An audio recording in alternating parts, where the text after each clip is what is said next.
Wait, Beth just did like a dab that we saw like backstage. I loved it. Every time I do a different dance just to see if y'all are paying attention to what I'm doing.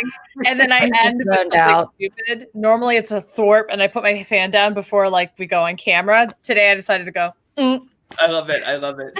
Hello, everybody. Welcome to our coverage of the rewatch of Survivor Heroes versus Villains. We've made it to the merge. Well, we're going to talk about the Courtney boot too, but like yada yada to get to the merge of Survivor Heroes versus Villains. We're here, 5 heroes, 5 villains. JT's letter, all of this craziness with Parvati's double idol play, which I think is the best single play in Survivor history. This is my favorite episode of Survivor in like all 40 seasons, and that's including anything that happens in Winners at War. To me, this is the peak Survivor. It never gets better than this, and I can't wait to talk about it all. Allison, how are you doing? Yet the best tribe name they can come up with is Yin and Yang. Yeah. Oh no, it's not yin and yang, it's just yin yang. Oh sorry, yin yang, that was it. Like you can't even put the and in there. Yin yang. There's no and. Sorry. Jesus. Yeah, horrible, but anyway. Allison, I see your name is a mess today, so should I refer to you as a mess? Just all the time normally. I'm sure that's how I'm referred to in the super private chat. I don't know. I can't confirm or deny. Beth, how are you doing? I'm doing well. I'm just looking at the you did send me a message in our super secret chat that says, "How's the mess doing today?" So I mean, this is how no. No. I'm doing really well. It's a hot mess. Hot mess. Yes. Well, you are hot. And I want to say hi to everybody that's in the chat so far. We have Sam and Matt Henning, as always. Hello. We're getting some questions about BB Can 9. I haven't heard any news about like when it's starting or anything like that, but I would like to cover it when it starts. But we'll have more info on that once we're done with the show, and I look to see if there's any like news I missed or anything like that. So let's get into it. So of course and now we have a couple more people. So hi to Brandon in my Twitch channel, and hi to Valencia. What's up? Hey, what's going on? And Steven Daigle's here. Steven's always here so we can talk about banana etiquette, right? He's a pro at that. Yeah, but we need him for the RuPaul Drag Race. I would love to, but I feel like Steven is best, like kind of mysterious, you know, like we don't really know if it's him. Like if Wizard of Oz like pulls back the curtain, like all the fun's gone, right? Yeah, right. I like that we don't know when he's going to show up, but it's going to be a party every time he does. Party. And also, hello to Joseph Boza in the chat and to Adrian Celeste. I hope you all are having a wonderful, wonderful night. Yes, day, night, wherever you're at. Yes. So we first start with the Outback Steakhouse reward. And Sandra is all about this reward, right? Like when I think of Sandra, like I think of a few things, and like her love for Outback Steakhouse is like way up there. I love Outback. My husband and we go to Outback twice a week. I like their steak. I like their margaritas. Now, see, I thought of it as more sentimental because before he was deployed, he went to Outback. But what is it with CBS and Outback Steakhouse? This is what I'm laughing at. They do it on Big Brother. Do you remember the year they brought it on with Pauly Califiore? Man, I love an Outback juicy steak and the bread and the mashed potatoes. It's just a juicy steak. Thank you, Outback Steakhouse. I'm sure the like production is like feeding them these lines in the DR and confessional, be like, just really hype up Outback. But with Sandra, like I totally believe that like this is like an every Friday night, like her and her husband go to Outback and they share like a steak and a baked potato together and just have a good old time. It's like similar to Karishma loving Applebee's. True. Season. You know, it's like I think what they did was they had this as a sponsor, and then they said, all right, we're gonna do Applebee's is amazing. They did do Applebee's in season 39, which I thought was a weird shakeup. Yeah, I think if I were to choose like any of the restaurants to be sponsored for a reward challenge, I think I would go with Outback Steakhouse, because like all you're craving is just like a big juicy steak to like really fill you up for like the next challenge. Right. I feel like, can I be honest? I feel like steak. I know that all of these food rewards, they literally all get sick afterwards. So it's like it's whatever. But I feel like Joe, he ate too much steak and then he had to be evacuated because medevaced because he could not shit. Had a bowel blockage. Listen, let me just tell you something. From a girl's perspective, if you're trying to lose weight and you haven't eaten for a while and you're going to go on a hot date and you decide on the date you're going to eat a juicy steak, your asshole's going to turn into a salad shooter. Yeah. And that's not a good look, going to the bathroom for 45 minutes. Yeah, I mean, if you see this face, something's wrong, right? But yeah, exactly. I love the Allison and I on cue. I love it. No, but it's so true. You know what? If I were to choose a steakhouse, if we were going to do places that are chains, I would want Longhorn Steakhouse over Outback Steakhouse. Wait, what about Olive Garden? Texas Roadhouse is good. Olive Garden.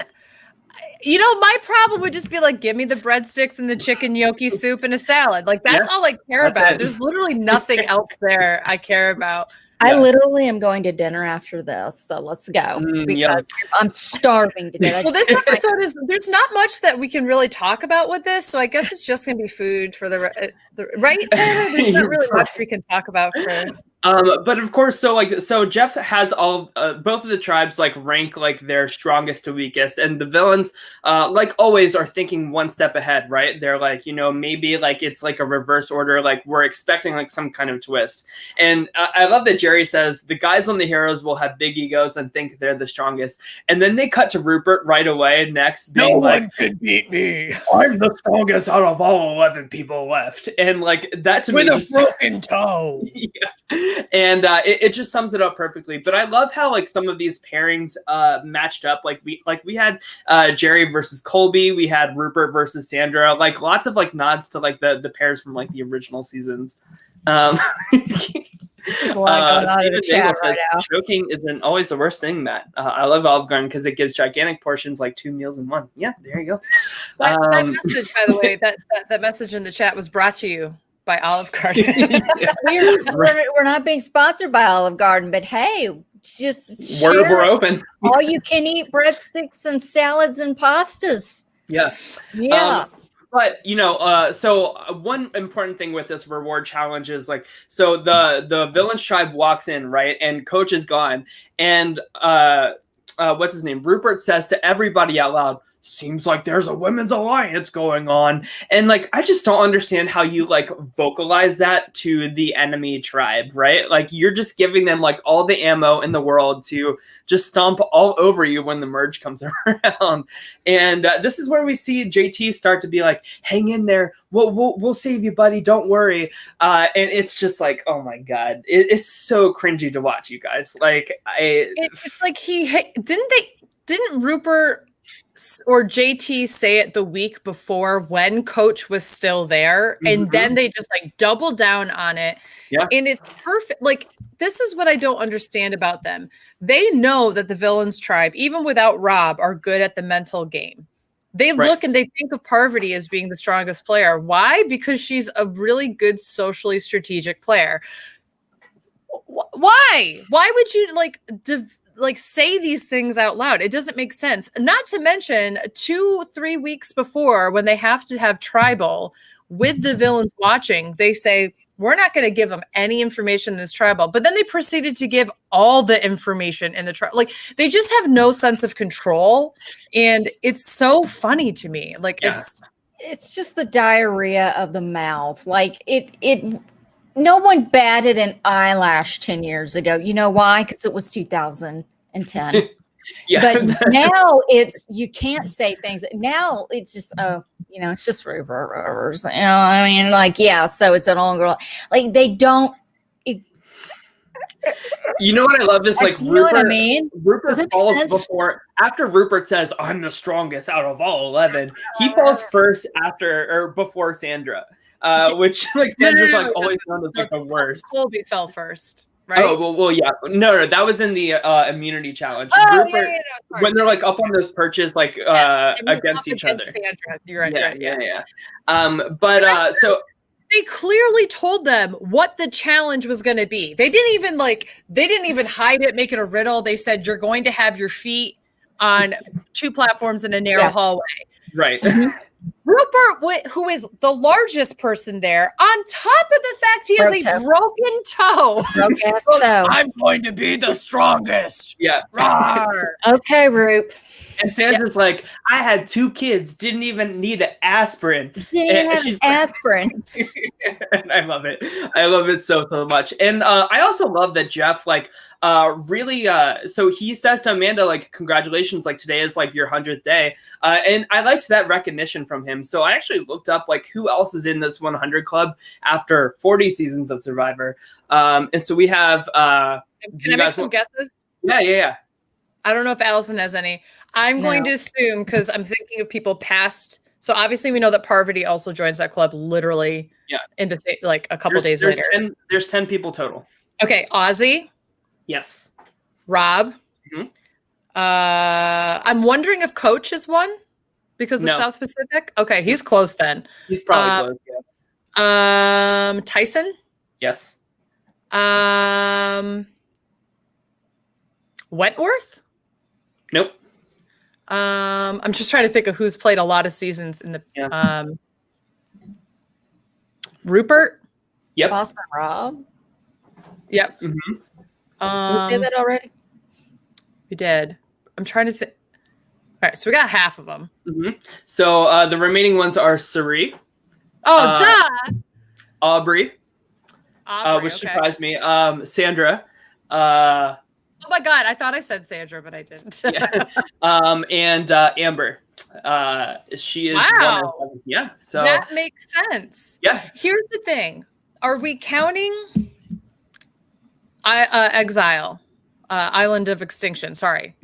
Edge of Extinction. I don't know that season. I think if Amber is there, probably because Amber was voted out like second, and so she was on the show throughout the rest of this season. Yeah, I would assume so. Then what about Andrea? Stephen Daigle says no. Andrea's very close though. Too.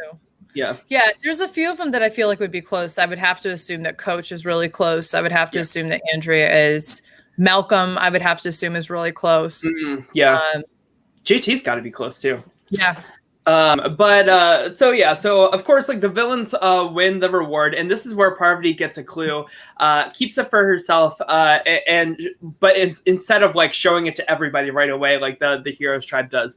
But what I love is that like she goes to this is where she tells Danielle that she has the clue, and she brings her in on it. But what I love is that like she brings her in like right then and there. Like the timing of this is really key, because if I were Danielle, I'm thinking like, man, like she's telling me right away, like she's not even like waiting to get back to camp to like think about it. Like there's no question.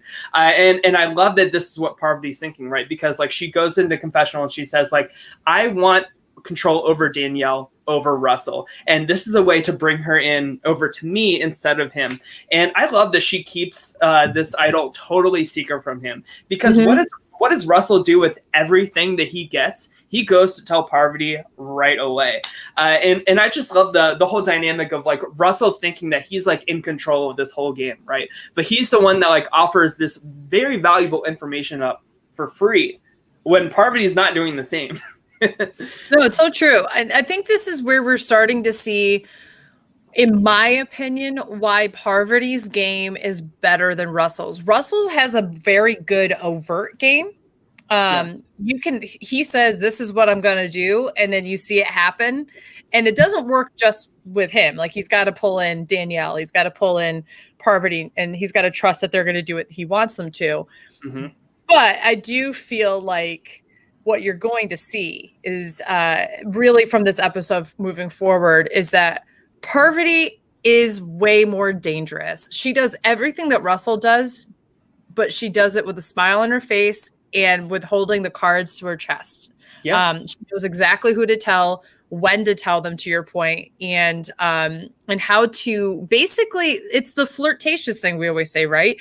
She will flirt with you if you're a man, you're a woman, you're a best friend, you're an enemy, it doesn't matter. And the flirting is not sexual in nature. It is literally meant to make you feel seen, validated, and like, wow, she's giving me attention. And that's going to open you up to what does she have to say? What does she want to do? And this is where we start to see that happen. Exactly. And I love that, like, Russell is thinking to himself, like, him and Parvati are thinking the same way. They're thinking, like, I'm going to use this information to get loyalty for this person. But Parvati's doing it successfully with Danielle. Russell's not doing it successfully with Parvati because Parvati's still holding some information to her chest that he doesn't know about.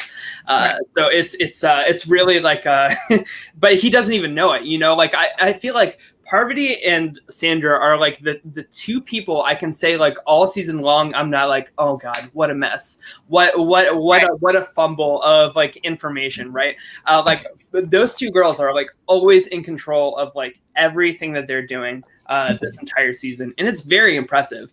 So of course, so we go over to the Heroes Tribe, and this is when JT makes the infamous plan for the letter. And it's not just him, you know, like he brings this idea up in front of everybody, right?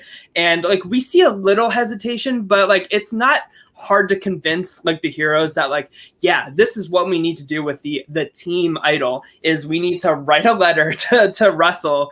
And I love that like randomly there's like a pen and paper. Like I love that like production. That's what I was about to say. Where the fuck did he get a black pen and paper? You know, the producers were like, this is amazing. We're going to get anything here, right here. Here you go. Do you want a pen? Is that one working? I got an extra. Here you go. I mean, Mark Burnett is like in like a tent somewhere being like, guys, get them pen and paper right now. Right now. Yeah. Jeff, if they're illegally talking during, which doesn't exist, but like we are throwing all of those rules out the window. This is great television. Fuck everything else. Like that's exactly what production is thinking. Yeah.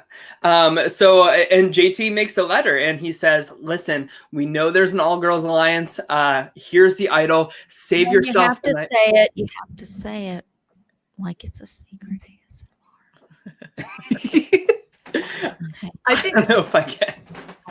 We're on your side. We're gonna give you the idol. We know you're not in the girls' alliance, and the girls are running the show. So we're gonna give you this idol. Okay, shake my hand and I'll give it to you, buddy.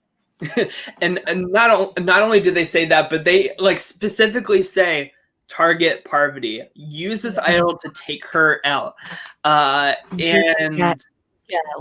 it just baffles me that like, so during the challenge, like Colby says to Russell, like, hey, go up to JT after the challenge is done. He's going to give you something. Use it. Save yourself. No, that's not how he does it. That is not how he does it. He stands like all stealth, like, yo, you know what I'm saying? You gotta Russell. And it's funny that like Russell, he has like the biggest puppy dog eyes, right? Like he's like, I'll be Russell and you be Cody. Okay. Hey, Russell. What? Go to JT after the challenge. He's gonna give you something. Hold on. That's not how it goes. Go ahead, Beth. You play Colby. Okay. Ready?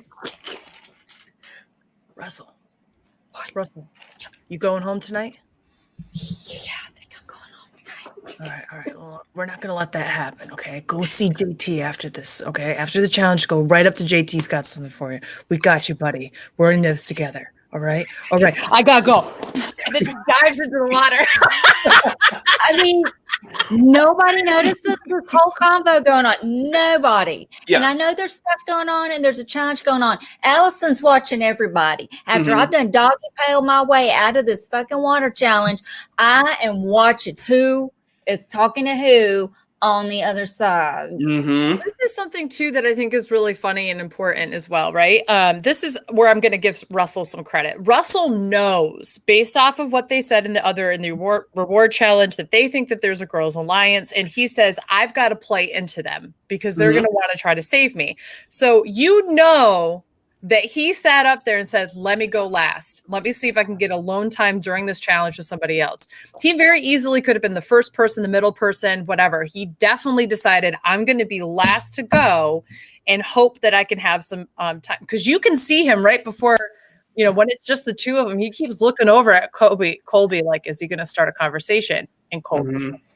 Right. And he even says, I'm so good that I've got the opposite tribe giving me an idol. And that's, it's not wrong, right? This is not wrong. Like, you can sit back and, like, I will say that throughout the entirety of the game and at the end game, I think that Parvati plays the better game. However, you cannot knock how strong Russell is in this game. And it's a lot of this.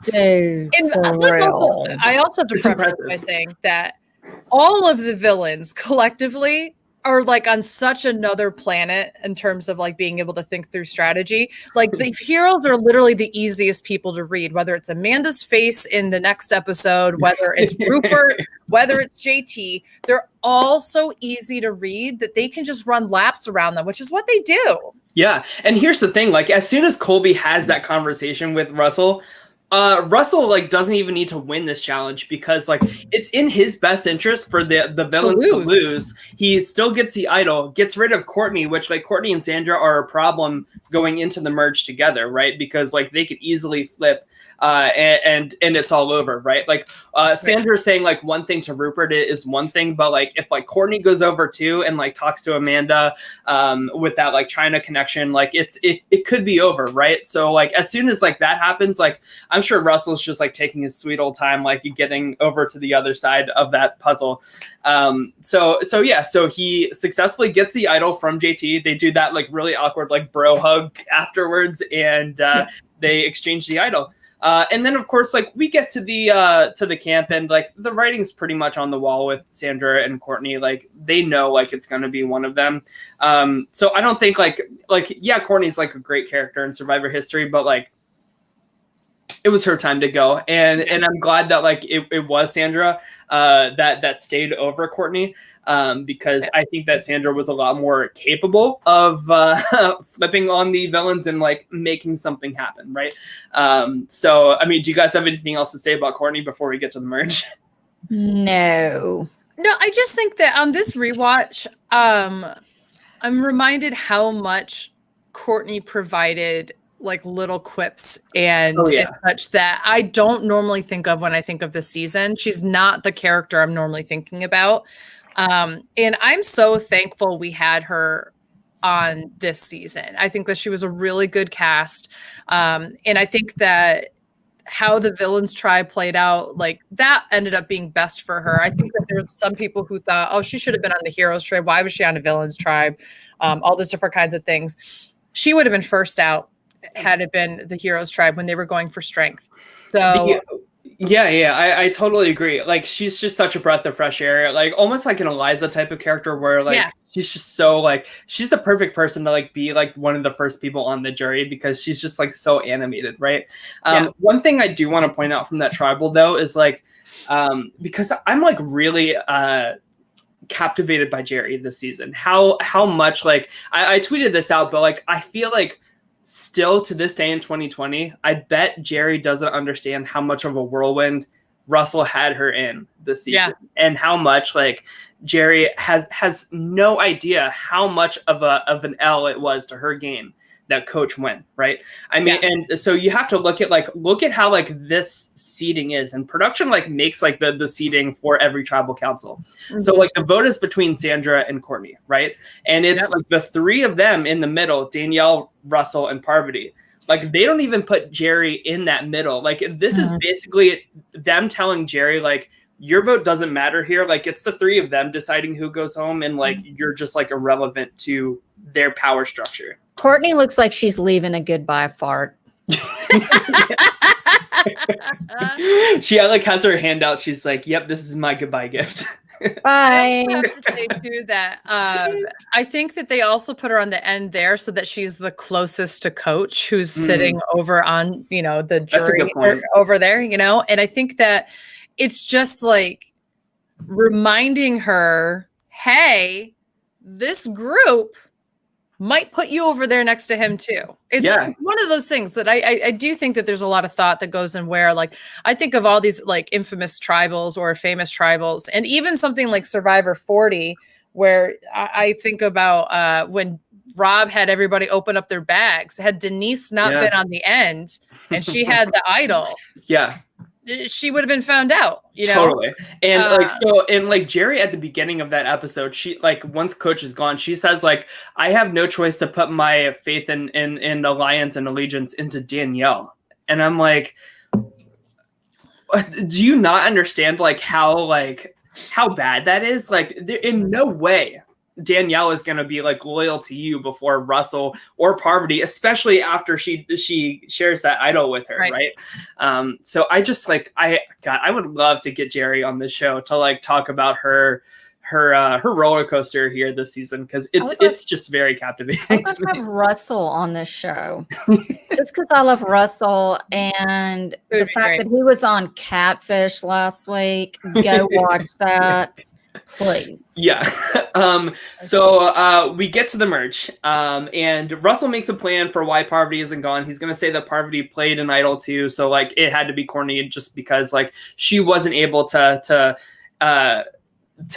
be taken out. And like you compare like this like next level strategy thinking to like as soon as the merge happens, like the heroes are pissed about Parvati taking bananas. And like that is like which how perfect issue. Is it that the one tribal council they get to listen on is when James is talking about the banana etiquette, and then they experience it for themselves. It would have been very different context if they just walked in and had this experience, but they had some level of understanding that this was some kind of, you know, divisive maker on the heroes tribe. I mean, Rupert is just stuck on some ripe bananas. Mm-hmm. And he was so offended already. And he was so offended that Jerry said we're all villains. And he's like, I am not a villain. I am a hero of this game. Pirate your first season stealing shit. Yeah, that's true. Hear it. Here's, I mean, 100%, Allison. I mean, this is exactly the point, right? Rupert is exactly the type of person that he hears a theme for a season he's coming back for and goes, I have to embody my role. I'm a hero. I was a pirate last time because it was the pirate theme. So he was a pirate in his first one. Pirate theme. He's good to go. Next time, I'm an all-star. We're all stars here. Then it's, I'm a hero. And then it's, I will lay down my game for my wife because it's blood versus water. Like, it's literally, that's everything he does. I love Rupert. He's a that man would give you the shirt off his back. But let me tell you something, honey. This banana shit, it's got to stop. Banana gate, whatever you want to. Bananas are not that great. I want to play a game with I love bananas, but damn, I'm not going to live off bananas. They turn my butt to a salad shooter like before. I want to play with Rupert because, and I would be super loyal to Rupert because one, he's easy to manipulate, and two, if he wouldn't, he would give you the shirt off his back. No, and he would give you the game.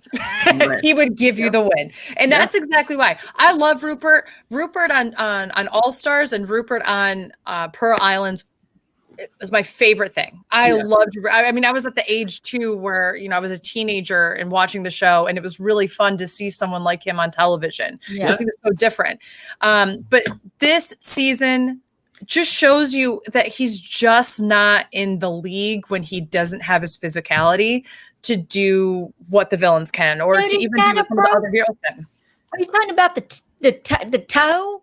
Are you talking about the little tiny broke toe and he's not up to his physicality? Yeah, I mean, like we can all say that like Rupert is like a really rootable character, but I don't think anybody would say like he's the sharpest tool in the shed.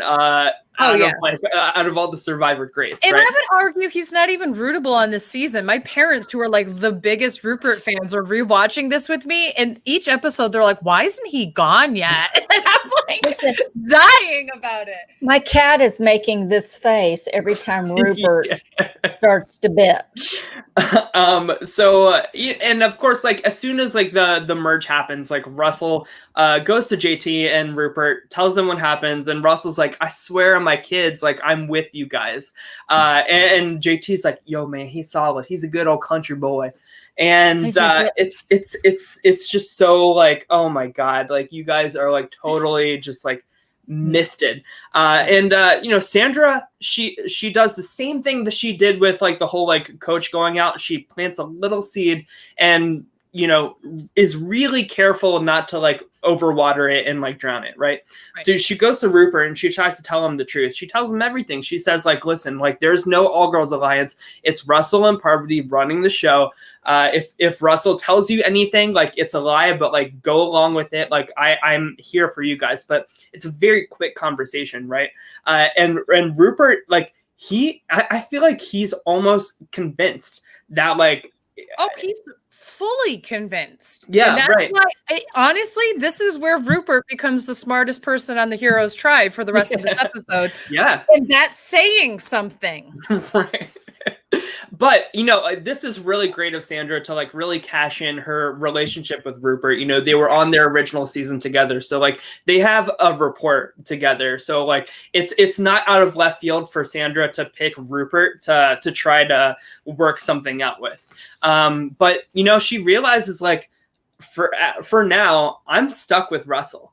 And it's a tough pill to swallow, but like she's right. And I feel like this is like one of the greatest things about Sandra's game is like in both of her seasons is that like she is so smart about like knowing when to not like overplay, right? Because like we see like so many Survivor players, like there's like the first pitch and then the follow-up and then a second follow-up and then like it just gets like too much. And if you pitch something too much, like it really just becomes like, oh, like they're trying to like win me over for like some kind of strategy purpose. Like it doesn't seem as genuine, where like Sandra like realizes these people more of like a character study of like, I know Russell's paranoid. I'm just going to tell him that coach is going out to get him and he's going to do all the work for me. And that's what she was hoping with Rupert too, is like, this guy, like Rupert is someone that's on the Heroes Tribe is not going to take lightly that he's being lied to. The immoral, like unhonorable thing, right? Especially like in a season of Heroes versus Villains.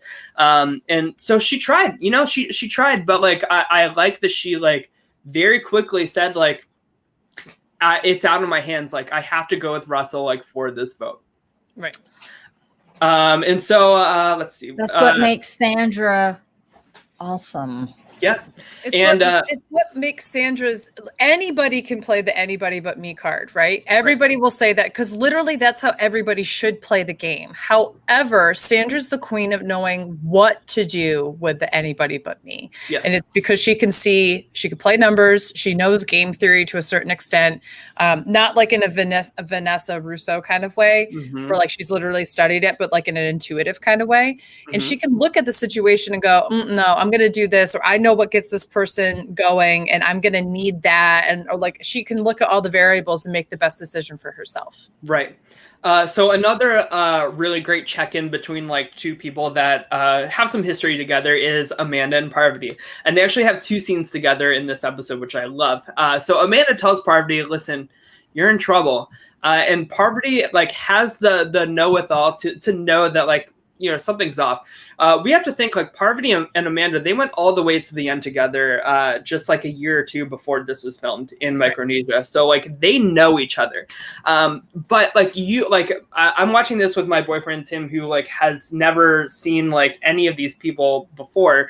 And like he even knew that like just like the tension between the two of them, like something was really, really off. And I think like I screenshotted this because like they're both telling each other like, listen, I trust you. Like I'm looking out for you. But like the body language is like this, like both of them have their arms crossed. Like they're so like guarded. And like Amanda just has this face like she's like constipated or something. And yeah, like she has that way about her. Yeah.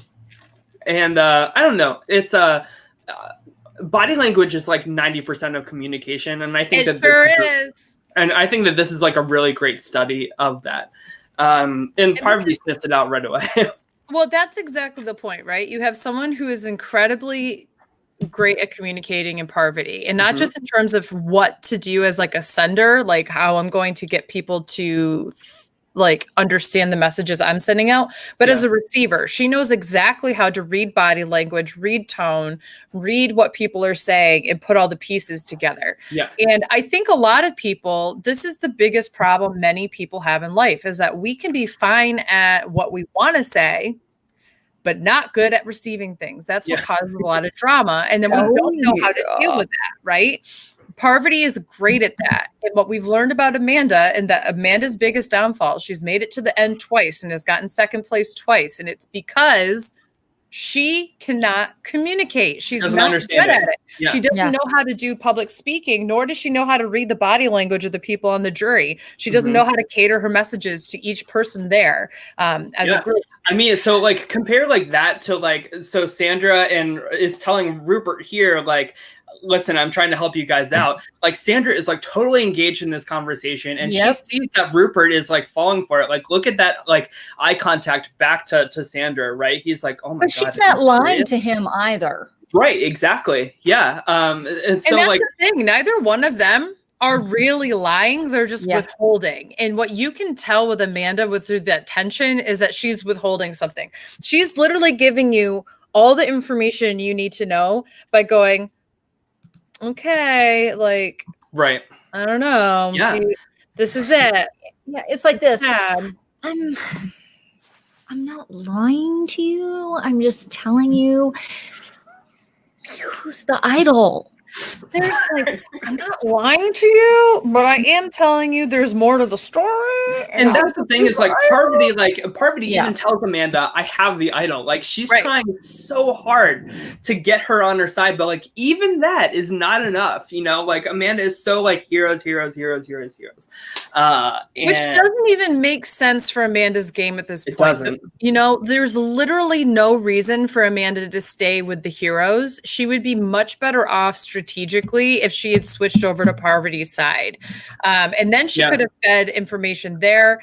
I think, honestly, they should have made the all-women's alliance a thing. They should have gotten out Russell and brought in Candace and Amanda and ran the season with that. And then that would, and like honest, and whether they bring Jerry in or not, that's up, or Sandra even, that's up in the air. But I think that you bring in those two with Danielle and Parvati, and you've got a pretty strong foursome right there. Right. So we get to the challenge, and it's like the standing on the pole thing, and guess who's the first one down? It's Colby. And I love how like upset Jeff is at this. Like why? Why Jeff goes in at a few people on this. The whole Heroes tribe, basically. Yeah. Candace, you're the odds favorite to win this challenge. Why are you coming down for that? She's just like, all right, guys, I'm gonna die. And he's like, before you come down, she's like, yeah. And it's like perfectly capable of staying on. I just like. She's even still hanging on, not even sweat, you know, and it's like, well, I just feel like they could go a little bit longer. That's not an excuse. Yeah, they could go a little bit longer, but so could you. I mean, Colby. The real reason was like, I'm about to have explosive diarrhea. And I don't want it to come down this pole. Right. And a lot of Outback Steakhouse. Yeah, exactly. But it's just funny to see Jeff so like, especially with Colby, like so disappointed in his like alpha male of the season, especially now that Rob's gone, right? You know, like I bet he's like so disappointed. Superman in a fat suit, right? Yeah. But of course, like, so it comes down to Danielle and Parvati. And I think that, so Danielle says like, listen, you have the idol, like, let me take this so that I'm safe for this tribal. And Parvati, again, like timing is like so good here. She doesn't like, I feel like we see this so much with Big Brother and Survivor. Like after the deal is pitched, like they wait so long. And that time is like just confirming that like they're doubting you in that deal. You know, Parvati really doesn't give it a lot of thought at all. She says like, you know, that, all right, cool. Congrats, you got it. And here, go ahead, quick. Like, could she have waited a minute before? Okay, you want it, you can have it, and just comes on down. I'm like, could you at least acted like it was a freaking struggle? Like, oh my God, I can't anymore. I just I gotta wipe the sweat. Oh, I just fell. I think that it makes sense in this situation because everybody knows that Danielle and Parvati are together. So I think and if you were someone brighter than a hero, which is pretty easy to do, you would be able to read that. They start to get there and they go, why did Parvati feel so comfortable coming down from that? But they don't do anything with that information. Instead, they kind of do. What they say was, well, we're not going to vote for her. And hopefully if she still has an idol, she'll use it, which she does, but she doesn't use it in the way that they're going to talk about. I think go ahead, Beth. Sorry. The reason why I like this move so much, I love Danielle winning immunity, is when we get to this tribal, we know the heroes are not going to vote for Russell because they're testing him. And Parvati knows that.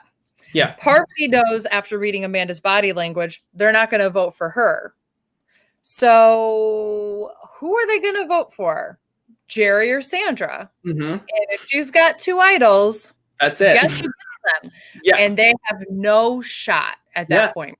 Yeah. And that's the thing is like, I think Parvati is so like okay with like the heroes being alarmed by her stepping down so easy because she already told Amanda that she has the idol. So like she has to assume, especially after like this body language is happening, she has to assume that Amanda went right to the heroes, which she did. And told them all that like she has the idol. So like Parvati knows that like the sight lines are like closing in on her for this tribal. And after the immunity challenge, Russell the idol, but not to actually play it on herself. Like they're going to try to vote for somebody else and vote. Like she knows it's like the obvious move in that situation. And but like I see some comments from people in the chat about like it's not like the best move, and I think it's because your point, Beth, like it is an obvious move to make, but it's still so impressive that like she leaves herself vulnerable when she's like such a big fucking target going into this vote. And she not only plays one idol, but two idols, one that Russell didn't know about. So like after the immunity challenge, Russell goes to Parvati. Yeah, and he gives her the idol. He says, listen, I want you to use this tonight. I got to keep my people safe. And I think that it makes sense why Russell does this, right? Like Russell knows that like the heroes are trying to court him. Like he knows that like he's not getting votes tonight. And so I think that like this is the right move of Russell to do at this point, actually. But you know, like as soon as Parvati has that second conversation with Amanda, and Amanda's like, I think you should play it on yourself tonight. I think you need to save yourself. Parvati knows like right away that like, yeah, exactly. Parvati knows right away that like, this is a bluff. I've played like 39 days with you, Amanda. Like you are bluffing. You're trying to flush an idol out of me and get one of the villains taken out here. What you don't know is that like there is the second idol and I'm a lot better at this game than you are.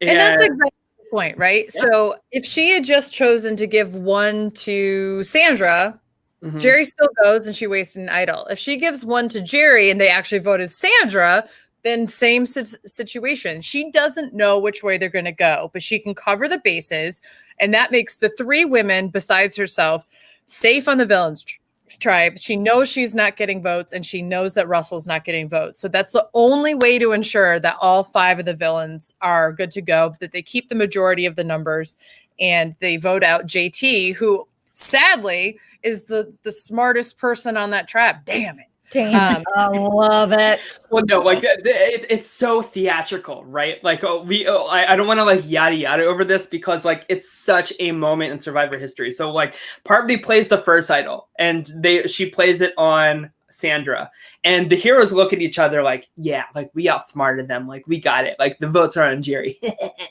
And then Parvati says, you know what? I'm just going to increase our odds here. I think it would be downright depressing watching green bananas turn yellow without my debaucherous villains around. And she plays the second one on Jerry. And then that's when we get like, damn it. And Colby looking around like, what the hell's happening? And Rupert's like, I knew I shouldn't have trusted him. When like, just like a day or two ago, he was like, he's a good old Southern boy. Like he's going to stick to his word. Like it's all just like, the play is just as impressive as the presentation of it, and like that's what I love about it. It doesn't get any better than that. And like Parvati is just so charming. So like even in like confessionals like this, where she's like giggling to the cameraman, like, you know, maybe they said I was the most dangerous person. I didn't think so, but you know, now I think they're right. It's just so like she is just like one in a million casting, and to have like somebody that's that good of casting along with such a great, impressive Survivor player. Parvati is like the best social player in Survivor history. And I would disagree with that. I would say Parvati is second to Suri. I think because Suri, when you look at Micronesia, Suri's the one that came up with the plan to get Eric to give up his necklace. And is the one that organized that. Suri is the person that can constantly get people to do what they want. The difference here is the added strength that Parvati can do in a competition that Suri can't do. Yeah. And that's what her downfall here was, right? It was that, you know, she's a weak player, but she's also strong socially, and we got to get her out. Parvati, she had someone on her side to help her.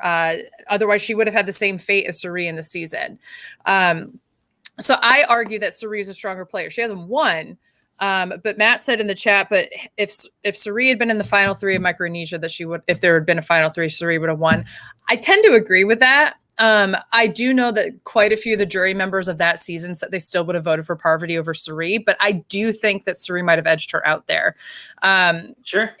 And it was Amanda's decision who she brought, and Amanda was not going to win against either one of them. So, I mean, yeah, because Amanda was not the strong person of that all-female alliance. She was the one that they go do this, you know, and she wouldn't did it, you know. Yeah. But Suri and Parvati, in my opinion, have very similar social strategies, except for Parvati has this flirtatious aspect to it. Yeah. And Suri has this like, I'm just going to tell you how it is, honey, like almost motherly aspect to it.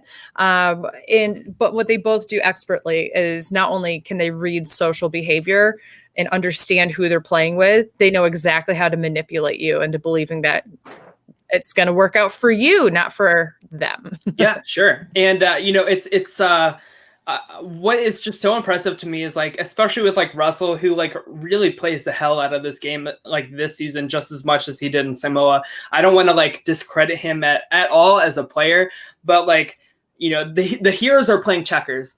The villains are playing chess, and like Parvati is like continually checkmating Russell, the cult leader in this game. It's just so impressive to me. And I'm loving the conversation that Steven and Matt are having in the chat. Yeah. Really good. And I would say this too. Matt has this opinion about Amanda being tired at this point. And this is exactly spot on. Production overused Amanda. They made her play 3 out of 6 seasons, 2 of which were back-to-back. Yeah. And 6 seasons is 3 years. Okay. So when you play 1 year of Survivor, essentially, you know what I mean? She was in 2 seasons within 1 year, and then you're coming back 2 more years later to play with a high caliber cast like this. It's just not going to work out for you, and you're going to be exhausted. And we see this with some other people who have been overused in the 30s or in the 20s and that kind of thing. And it's my hope that moving forward, we don't continually bring the same people back. Like I worry that Kelly Wentworth is going to get is going to get tired out if they continually. The first one that comes to mind is like Aubrey out of Modern Survivor. Yeah, like Aubrey, Wentworth, or like those are 2 like absolutely that have been. Malcolm has been used a lot. Like he's played 3 seasons since 25. You know, so and he played back to back like that. I mean, I covered Big Brother 17, and then Big Brother OTT started a week later. Yeah. That was a lot. Yeah, it's a lot to like even like just cover it back to back. Like imagine playing it back to back. And I'm not even trying to compare. Yeah, you know, a ripened banana to a yellow banana. But that's exactly the point, right? So they brought Amanda in, and she ripened over her first season. didn't come anywhere near being able to beat Todd. I mean, come on. And then she comes back, and she, out of that final 4, she would have gotten 3rd place out of the 4. I think that she only beats Natalie in that final 4, and she doesn't see it in the game that that's who she needs to bring to the end, you know? And then you come into this game, and she's so obsessed with, I need to be with James, and I need to be with Sari, and all those different, and like Heroes Strong and all these things, but she doesn't see, she's not somebody who can read the game. And on top of that, she's probably exhausted. Like, this game is not something that you just like forget about and you just move on with your life. I know for a fact that people who have played these social strategy games, even if they're just mini org games online, they stick with you for a long time, and you rethink situations over and over to the point where you can get sick over it. So go into a Survivor season where you then have to be hungry and exhausted and live off of everything else and live with paranoia that you have from past seasons, and know that you don't perform the best in certain ways and have those pressures on it. So I take that point to an extent. Like, Amanda was like set up this season with like the most pre-existing relationships out of anybody. Parvati was a target before Randy was on the Villains Tribe, and like Parvati, even in those circumstances, compared to like the red carpet rollout that Amanda had. But Parvati and Amanda had the same amount of connections. Yes, but like when they get onto the beach, right? Like Parvati, like that's the topic of conversation, where like nobody is really seeing Amanda as like the threat. And like, I just don't think, and we'll see next week, Amanda's downfall, but like, I don't see Amanda being able to have the survivor skills to get herself out of that big threat level that Parvati was able to do. And that to me is like, I get that like she played a lot of seasons back to back, but I can only excuse that so far, especially compared to like the greatness that is Parvati in this season of Survivor.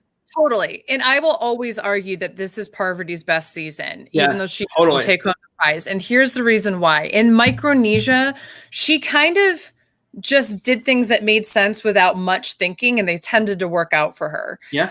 This season, she was saying, these were the things that I was successful in a couple years ago. This is how I won. Now I need to be able to, and I actually think she learned a lot from Russell as well. She's somebody I can tell is a quick study with people and can kind of go, oh, that's interesting. I'm going to try that, and just does it.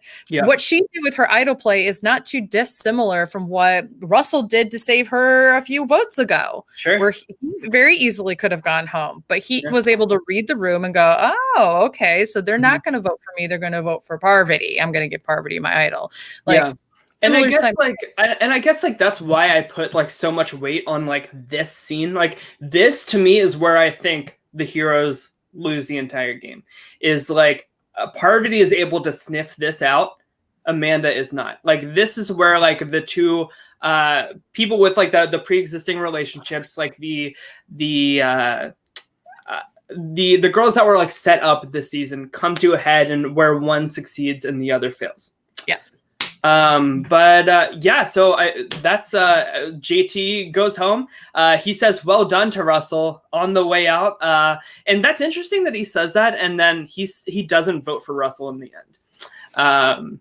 It's interesting. He says that to Russell. I think that there's obviously a pride thing that's hurt there. But I think that he pays attention to, okay, well, Sandra's the one that came and talked to Rupert.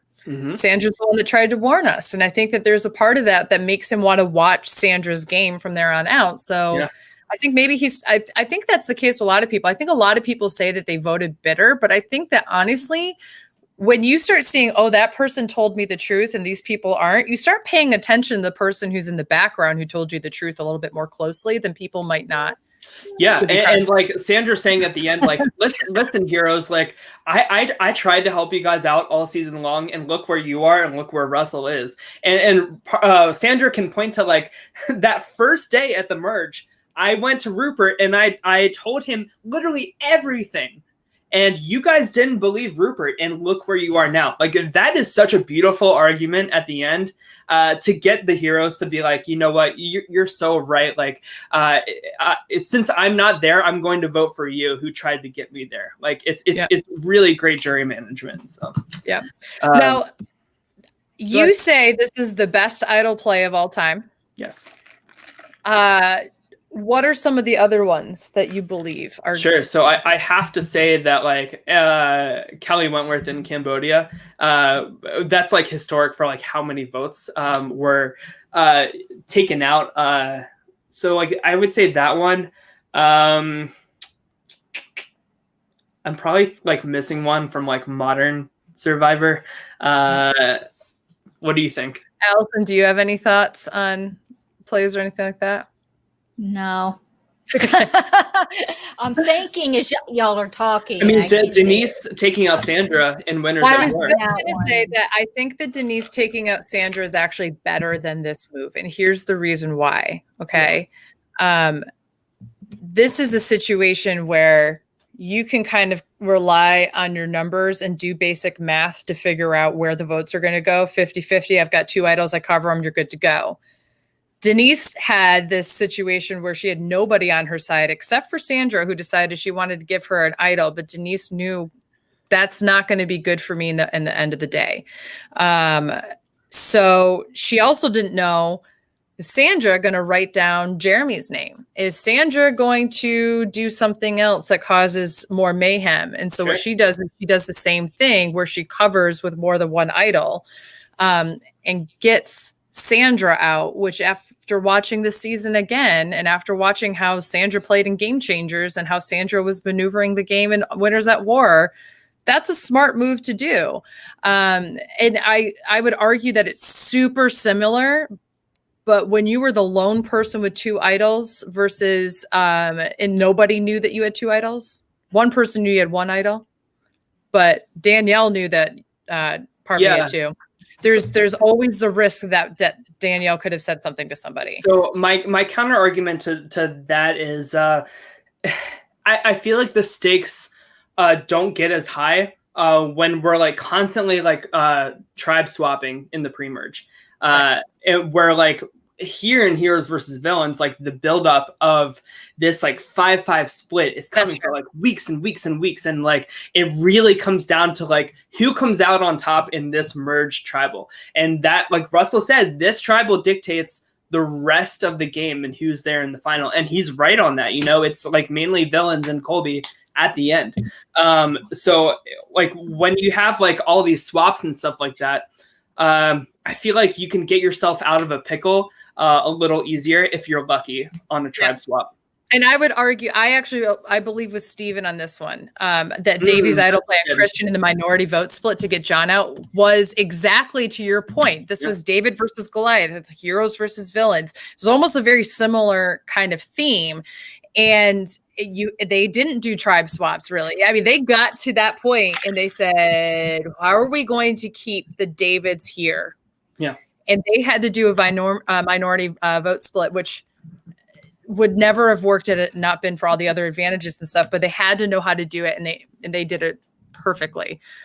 Between Carl and Davey and Nick, I think they were the 3 that really put that together. So I would say that this idol play is the most iconic in terms of this was the one that set up what we're going to be able to see in future seasons. Yeah, I was about to say this was a milestone for the show in general. You know, in the same way that before people started whispering and doing all that. Hitting up a tribal, which JT started. Listen, if you're going to be on Survivor, don't do that. It bugs me. I don't like it, and I'm going to say something about it. Okay?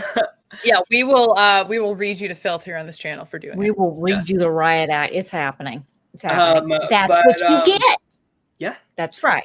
But guys, that's the merge of Survivor Heroes versus Villains. Thank you, Allison, for entertaining our like nerdy strategy talk here. No, I was gonna say, no, I love listening to y'all go on a rant. It's just like it makes me happy because y'all have a platform to do it, and I want you to do it. But I just wanted to say Yeah. that I really felt sorry for JT because, and this is just me being Time out. me. You said I feel sorry for JT, and I immediately nodded my head like, yeah, and Yeah. Tyler goes, Shut the fuck up. Listen. I just felt sorry for him. The guy had good intentions. He wrote this letter and everybody's reading it on the other island. I want to tell you a little story about a little girl named Allison. She wrote a note to a little boy that she liked in the 6th grade. And that little boy took that note and passed it around the classroom. And they all read it and made fun of little Allison, this little girl named Allison. So it bothers me. It hurt my feelings. And I just thought it was mean. I just thought they were all laughing. I was like, oh, shit. I mean, I know it's not the same thing. I was like, God, that is like horrible. That's like sending the text to the wrong person. Oh, God. That is so crazy. Here's the thing, as valiant of an effort as writing the note is, and let's be honest, that's a really gutsy move to make. Yeah, it took a lot of if it succeeded, one of the best moves in Survivor history. Yeah, 100%. But it had no chance of doing so. But it was the part that said read in private up at the top, and then at the bottom was like destroy this after you read it. It's very like whenever like I would send things to my friends and like do you like Tyler? Yeah. Y or N, destroy after, like it's just like stupid stuff like that. You would like it. But that's how elementary like the heroes are thinking in this game, you know. And to that I say he's a stupid ass. Yeah, it is. He tried. His heart was in the right place. Damn it! But it backfired. It blew up, and it was just so epic. I just really felt so bad that he did that. And then they merged, and then they continue to try to lie about, she pulled out an idol. And I would have been like, this is Russell Hantz telling me this. I am not believing this for 2 seconds. And they still want to believe. It's like, yeah, JT. It'd be one thing if like they weren't like given the heads up by Sandra and to trust somebody on a villain's tribe. You know what I mean? Like all the red flags were there and they just chose to ignore it. So yeah. And we do have to at least say once again that they didn't know who Russell was because he just played and they hadn't watched the season. So they didn't really know what he was capable of. However, bitch, he's on so production and Jeff told everybody that Russell is one of the biggest villain Survivor's ever had. Correct. On the show. So like that's what they were told going into the season. So like they had some idea. They just like everything else, the heroes just chose to ignore it and trust Russell. So so that's everything with Survivor, the heroes versus villains merge. I'm sorry. I love the two of you to the moon and back and Christmas. I'm not giving you an idol. No, I know. No, and I wouldn't do the same. I'm sorry. No, it's not for $1 happening. million. Here's the thing. I would never give you guys an just idol. buy me something nice when you win. Listen, if we've learned anything from Sandra, is that you don't give the idol to somebody, you just play it on them if it's advantageous for you. Right. Never give them the idol. I would play it on you. Yeah, I would play it on idol on you guys. I would never give you an idol. Would you play the idol on Finley? I would give it to Finley. Well, hold on a minute. After this week, I got to really think about that because what a lot of people don't know is the cats got cat toys for Christmas and they have a cat toy box. And yesterday, Finley decided, I don't want to share the new toys and turns around, makes complete eye contact with me and pisses all over. And I had luckily love that. I Googled I washed them all. So they're fine now, but I had to throw the box away. But it was just funny. He made complete freaking eye contact with me while he was being a villain. And he's the asshole. he'd be perfect for Survivor. I would use my idol on him. At the end of this recap stuff, let's do a Brant Steele that's My Weekly Meltdown, Heroes versus Villains. I would love that. Listen, after all the bitching the cat still slept right here all night on my arm, face to face with me. We slept all night because that's how we roll. But yes, I want to do another Brant Steele. Yes. Heroes versus villains. Finley's a villain. Would I be a villain? We can have some of our RuPaul Drag Race cast in there as well as But would I be a villain? Do you think? Am I a villain? Let's leave it up to YouTube. So if you're watching this video, let us know in the comments below. Is Allison a hero or a villain? Where do the three of us go? Who's the hero? Who's the villain? Yeah. And Megan McCain, definitely a villain. Yeah. Oh, but she's definitely the Brant Steele. Oh, yes. Also, if you guys aren't aware, if you become a patron, if we get to 25 patrons, oh my God, Tyler is going to get into drag as Megan McCain. Yeah, so you have that to look forward to. I think we're at 18, so you guys have a little work to do, but we'll see if that happens. But and if you guys watch the Cobra Kai, I'm doing a show tomorrow at 4:30 Central, 5:30 East, 2:30 Pacific. That's a lot. 4:30 Central. Do the math wherever you are, because I'm not saying that again. Daniel Da Silva, aka War Dog from Survivor, and Sugar from Survivor just so happens off this season as well. The three of us will be covering season 2 of Cobra Kai to prepare for the release January 1st of Cobra Kai season 3. We're just going to break down the characters and a little bit of episodes and just completely nerd. I had to put my glasses on when you said nerd out. Nerd. We like it. Yeah. So that'll be going on tomorrow. No challenge. Yes, the challenge resumes next week. So after tomorrow, we'll be in 2021. We'll see you guys next year. So, but thank you guys for tuning in and everything. I hope you guys all stay safe, wear a mask, and we'll be back next week for the RuPaul finale on our Patreon show, Survivor versus, Heroes versus Villains, and the challenge. We'll be doing all that fun stuff. So we'll be seeing you guys next week. Thanks again for everybody, all the convo in the chat too. Love reading all that stuff. Thank you very much to Matt for moderating the chat as well. Yes. He works very hard and gets rid of the a-holes. Yeah. And I want Stephen Daigle on this show because he knows a lot about Survivor. I want you to email me, memphisdarling@gmail.com. It's one word, memphisdarling@gmail.com. Or we can just cut up and just email and talk about people. Yeah, there you go. We love it. We love it. All right. All right. We'll see you guys later. Bye. Bye.